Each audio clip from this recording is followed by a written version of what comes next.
it will show over time. I believe. I think in due time, this Arkham game would get the recognition it deserves, and it should, in by all means, because it would have everything that everyone wants. I mean, a Batmobile, not looking like it did in Arkham Knight, but looking something similarly different, you know, and it's got all the features that a Batmobile should have. Speed.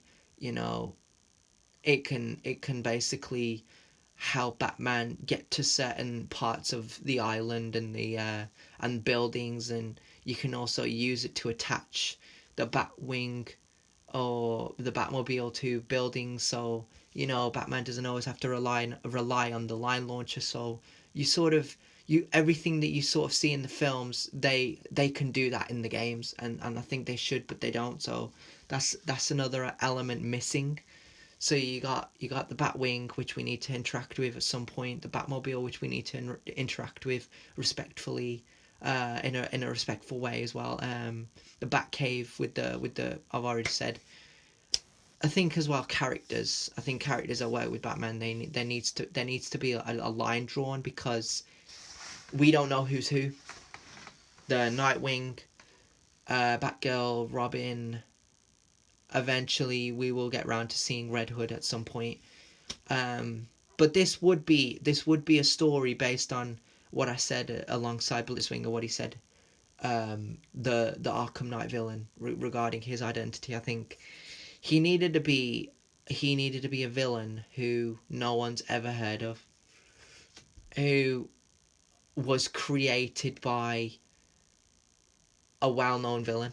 And it can't always be Joker. Joker created Red Hood, so it'd have to be someone else. I mean, obviously said the Arkham Knight could have been created by Joker, but again, I think the Arkham Knight would have been created by Batman, because Batman's going around saying he's a symbol and he's going to save everyone, but this one guy he couldn't get to in time, and this guy would not understand that. Like, Batman, you're supposed to save people, you're supposed to be there.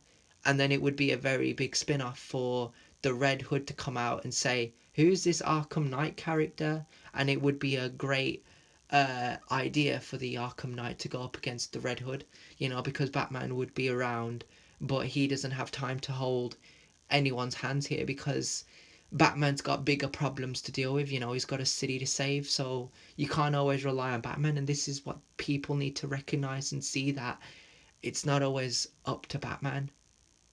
You need to rely on Robin, you need to rely on Nightwing, you need to rely on Batgirl, and the other characters around that sort of area, including Alfred. You know what I think as well? I think if it was a choice to play as either Joker or Alfred, I would always choose Alfred. Not because I don't like Joker. I think with Joker's character, he just needs to be. If he's not going to be taken seriously in the equation, then just don't bother with his character.